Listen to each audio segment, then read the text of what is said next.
A ver, ¿qué es lo que de verdad nos mueve? ¿De dónde sale esa chispa, esa motivación? Hoy vamos a meternos de lleno en las raíces de la motivación para descubrir cómo las decisiones que se toman al criar a una persona pueden literalmente marcar su futuro. Para empezar, vamos a imaginarnos una situación, una de esas que a muchos padres y madres les suena y que, bueno, no es precisamente agradable. Una de esas llamadas del colegio que nadie quiere recibir. Ante una llamada así, la primera reacción, casi instintiva, nos pone en una encrucijada clave. Por un lado está la opción de tomar el control, de imponer una solución ya, y por otro, la de fomentar su autonomía, de guiarle para que aprenda a solucionarlo por sí mismo. Y ojo, porque esta elección no es una cosa de un día. Va definiendo lo que los psicólogos llaman la orientación motivacional. Es como una especie de brújula interna que se calibra durante la infancia y que nos guiará a la hora de afrontar los retos el resto de nuestra vida. Y aquí se ve clarísimo. Son dos fuerzas totalmente opuestas. La motivación controlada es la que funciona por presiones de fuera. El premio, el castigo, el que dirán, se vive como una obligación. En cambio, la motivación autónoma, esa nace de dentro, nace del interés genuino, de los valores de cada uno, se siente como una elección propia. Vale, pero ¿de dónde viene todo esto? Vamos a indagar un poco más en el origen de estas orientaciones y entender por qué la infancia es el campo de batalla donde se decide casi todo. Esta cita de Michael Levine es que es genial. Nos recuerda algo que a veces se olvida.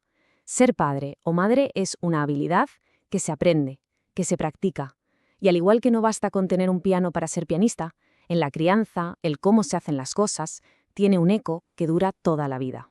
Y para que veamos el peso real que tiene esto, vamos a conocer la historia de Sebastián, un gerente de finanzas que, sin saberlo, dirigía su equipo de la misma forma en que le habían criado a él, con un control asfixiante.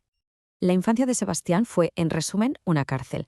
Creció con unas normas férreas donde lo único que importaba era obedecer para que no le castigaran.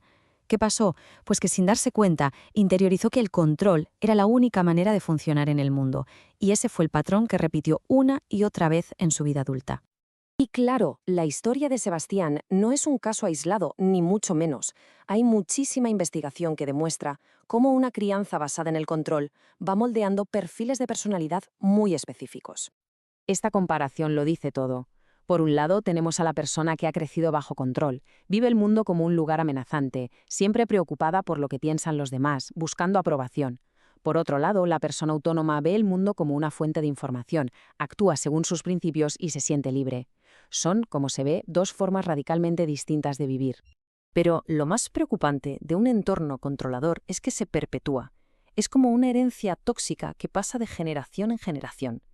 La inseguridad y esa necesidad de controlarlo todo se transmiten de padres a hijos, creando un ciclo del que es increíblemente difícil salir. Entonces, si ya sabemos que el control a la larga es contraproducente, ¿cuál es la alternativa?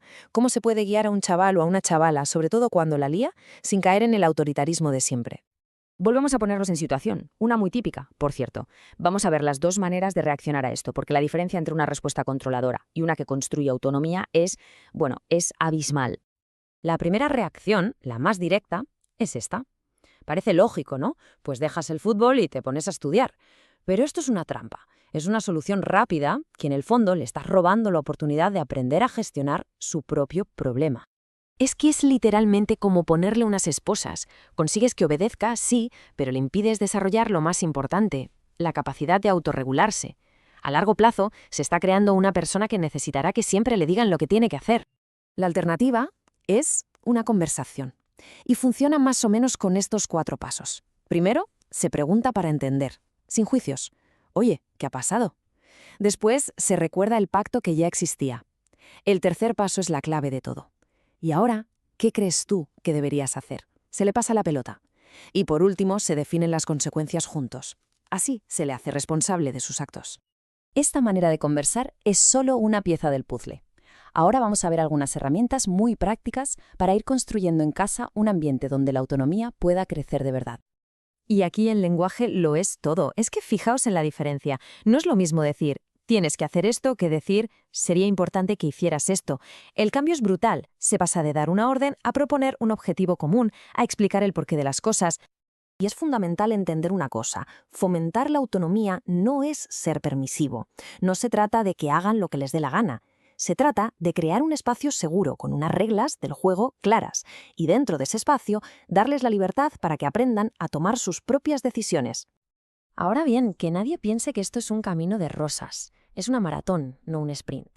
Requiere una paciencia infinita y a veces pone a prueba los nervios de cualquiera. Y para muestra, la historia de Sofía. Como vemos aquí, Sofía puso a sus padres contra las cuerdas. Rompió su confianza y no una, sino 2 veces.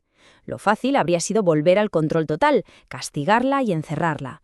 Pero sus padres hicieron algo mucho más difícil. Mantuvieron el diálogo, le hicieron ver que sus privilegios dependían de su responsabilidad y usaron sus fallos como lecciones.